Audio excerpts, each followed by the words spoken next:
Bonjour à tous. On se penche aujourd'hui sur le deuxième chapitre de la Megillat Esther. Alors attention, ce chapitre n'est pas du tout une simple transition. C'est ici que sont posées les fondations spirituelles de toute l'histoire. On va essayer de déceler ensemble les forces profondes, celles qui sont cachées juste sous la surface du récit, mais qui vont en fait gouverner absolument toute la suite des événements. Notre parcours va se faire en 4 temps.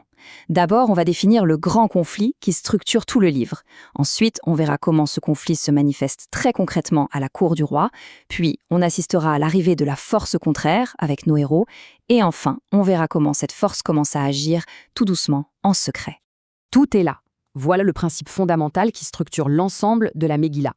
On a une confrontation entre deux visions du monde, deux forces spirituelles totalement irréconciliables. D'un côté l'orgueil, la Ga'ava, et de l'autre l'humilité, la Anava. Comprendre cette lutte, c'est vraiment la clé pour déchiffrer non seulement l'histoire, mais aussi pour comprendre les conditions de la délivrance, de la Géoula. Alors, commençons par le premier pôle, le monde d'Assuérus. C'est un monde qui fonctionne sur le vide, littéralement, le vide laissé par Vashti. Et ce vide est complètement saturé par la Ga'ava, l'orgueil. C'est le monde de l'extérieur, de l'apparence, un monde sans aucune intériorité. Ce tableau, il est saisissant. Il met vraiment en lumière l'opposition radicale entre les deux systèmes de valeurs. D'un côté, on a tout ce qui caractérise la Ga'ava, l'ivresse qui fait perdre la tête, la colère qui est destructrice, l'instabilité permanente. Et de l'autre, on a les qualités de la Anava, l'humilité, la responsabilité, le silence qui permet de construire, et une identité stable, forte, parce qu'elle vient d'une mission qui nous dépasse. Et attention, il faut bien saisir ce point. Assuérus, ce n'est pas juste un roi un peu capricieux. Il incarne un principe de chaos. Le texte le dépeint comme un malade mental, parce que son orgueil le rend absolument imprévisible, irrationnel. Dans son monde, il n'y a pas de loi, pas de raison, il n'y a que le caprice de son ego. Après avoir tué sa femme, que fait-il? Il accuse les autres. C'est la définition même de la Gava, qui, comme le disent nos sages, fait sortir l'homme du monde et chasse la présence divine. Et bien sûr, cette nature orgueilleuse, elle se traduit tout de suite en action. Le décret qui va suivre n'est pas du tout anecdotique, c'est la conséquence logique de cette vision du monde. Et ça en révèle toute la vacuité. Ce processus dépeint avec une précision glaçante la culture de la Gava. Les femmes ne sont plus des personnes, ce sont des objets de consommation. Le seul critère, c'est l'apparence. Et il faut aussi noter la peur des conseillers. Dans un régime d'orgueil, la vérité est un danger. Donc il ne conseille plus, il flatte. Le pouvoir n'est plus au service du bien, il est au service de l'ego du roi.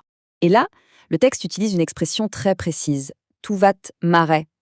Nos maîtres nous font remarquer que ce n'est pas yefat marais, qui signifierait belle d'apparence. Non, tuvat marais suggère une apparence efficace, presque fonctionnelle. Le but, ce n'est pas la beauté véritable, c'est l'impact.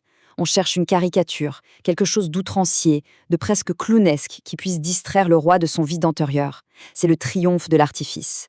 C'est précisément dans ce monde saturé d'orgueil et de superficialité que le texte va introduire la force opposée, une force d'intériorité, d'identité et d'humilité qui va être incarnée par Mordecai et par Esther. Alors là, un verset d'une importance capitale. Pour la toute première fois dans l'ensemble du Tanakh, une personne est qualifiée de Ish Yehudi, un homme juif. Ce n'est absolument pas un hasard. C'est en exil, au moment où l'identité nationale n'est plus une évidence, qu'elle doit être affirmée, définie, vécue de façon consciente. L'identité juive entre ici dans une toute nouvelle phase de son histoire. Alors, qu'est-ce qu'un Yehudi? Le texte nous le définit en 3 points. D'abord, la racine du mot, c'est odé, remercier. C'est donc celui qui reconnaît qu'il y a une source transcendante à tout. Ensuite, par opposition, il rejette toute forme d'idolâtrie, c'est-à-dire toute idéologie qui prétend être un absolu. Et enfin, son identité est ancrée dans une géographie sacrée, Jérusalem. Son passé est à Jérusalem et son avenir, son espoir, est à Jérusalem. C'est l'anti-assuréus par excellence. La précision du texte est, encore une fois, remarquable. Pour toutes les autres femmes, on ne parle que de tuvat marais, cette apparence tape à l'œil. Mais pour Esther, le texte ajoute yefat toar. Le toar, ça désigne la forme, la structure harmonieuse d'une chose. Sa beauté à elle n'est pas un masque, c'est l'expression d'une harmonie intérieure. C'est toute la différence entre un éclat extérieur, superficiel, et une grâce qui émane de l'être. Bien. Maintenant, voyons comment cette force de l'humilité ne reste pas du tout passive. Elle va pénétrer au cœur même du système corrompu du palais et commencer de l'intérieur une transformation silencieuse mais radicale. Ce verset est magnifique. Il nous dit qu'elle, trouvée grâce aux yeux de tous ceux qui la voyaient. Ce reine, cette grâce, ce n'est pas une simple séduction. C'est une qualité presque divine qui émane d'une personne qui est humble, qui est authentique. Elle ne cherche pas à séduire, elle élève. Elle ne cherche pas à plaire, mais sa simple présence a un effet positif sur son entourage, que ce soit l'eunuque Hégaï ou même le roi lui-même. L'humilité d'Esther est une puissance en action. Regardez les effets concrets. D'abord, une humilité toute personnelle. Elle est prise de force, va-t-il-à-cas, et elle ne demande rien. Ensuite, son influence sur les autres. Hégaï, le gardien, est littéralement transformé par sa noblesse. Et enfin, l'impact au centre même du pouvoir. Assuérus, l'incarnation de l'égoïsme, devient capable pour la toute première fois d'organiser un festin au nom de quelqu'un d'autre. C'est une première fissure dans le mur de l'orgueil. Et on arrive à l'acte décisif, mais un acte caché. C'est une chaîne d'action qui est fondée sur la responsabilité. Mordecai, qui est à sa place, à la porte du roi, il est attentif. Il entend le complot, il informe Esther, qui elle-même informe le roi. Chaque maillon de la chaîne agit avec justesse, avec humilité. C'est l'antithèse parfaite du chaos d'Assuérus.